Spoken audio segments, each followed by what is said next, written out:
بسم اللہ الرحمن الرحیم۔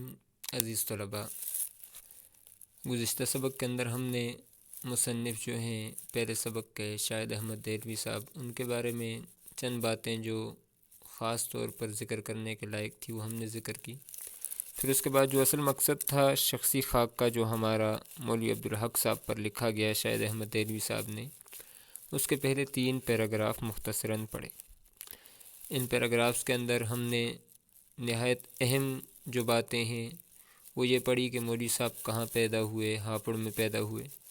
پھر اس کے بعد دوسری اہم بات یہ پڑھی کہ ہاپوڑ کی کون سی 2 چیزیں مشہور تھیں، تو وہ بھی آپ کے سامنے تھا، ایک تو پاپڑ اور دوسرے مولوی عبدالحق صاحب۔ پھر اس کے بعد مصنف کہتے ہیں کہ میری مولوی عبدالحق صاحب سے جان پہچان یا شناخت کیسے ہوئی اور کس کے ذریعے ہوئی، تو اس کے بارے میں مصنف کہتے ہیں کہ ایک رسالہ تھا اردو کے نام سے، جس کے ایڈیٹر مولوی عبدالحق صاحب تھے، اور مرزا فرحت اللہ بیگ صاحب اس کے اندر لکھا کرتے تھے، جو کہ مشہور رائٹر ہیں، اور آپ کی تقریباً اکثر درسی کتابوں کے اندر ان کے خاکے، شخصی خاکے شامل ہوتے ہیں۔ خاص طور پر ان کا میں نے کل ذکر کیا، نذیر احمد کی کہانی، کچھ میری کچھ ان کی زبانی، اپنے استاد پر لکھا۔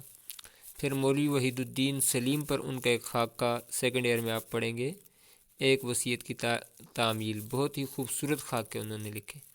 کہتے ہیں کہ اس رسالے کے ذریعے سے میری جو ہے شناخت اور واقفیت مولوی عبدالحق صاحب سے ہوگی۔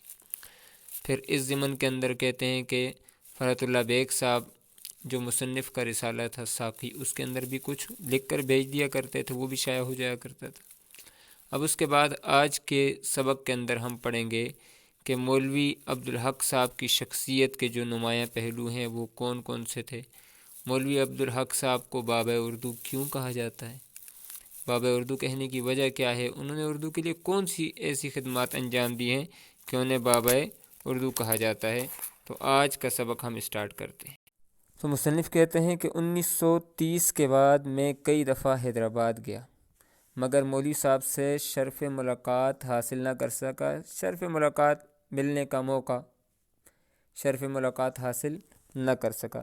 مولوی صاحب اورنگ آباد میں رہتے تھے۔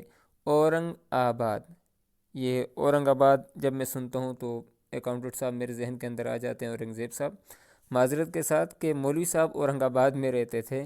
اورنگ آباد یہ کیپٹل ہے یا دارالخلافہ ہے حیدرآباد دکن کا، تو مولوی صاحب وہاں پر رہتے تھے، اور انجمن کا دفتر بھی وہیں تھا، یعنی انجمن ترقی اردو۔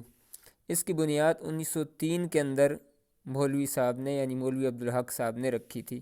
ایک بات پر مجھے بڑا اچنبھا ہوتا ہے، اچنبھا کہتے ہیں حیرت، کہ غیر ملکی، یہاں پر مراد غیر ملکی سے مراد غیر ہندوستانی نہیں ہے بلکہ غیر حیدرآبادی ہے، کیونکہ ہم نے پڑھا کہ مولوی صاحب جو ہے وہ دلی کے قریب ایک قصبے ہاپوڑ میں پیدا ہوئے، لیکن یہ بعد میں ہجرت کر کے حیدرآباد چلے گئے۔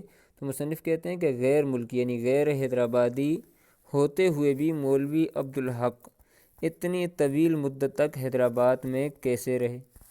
اب کیسے، طویل کے معنی لمبا ہے، کیسے جمے رہے۔ ان کے پیشرو محسن الملک، پیشرو کہتے ہیں جس کی پیروی کی جائے اور اس کے پیچھے چلا جائے۔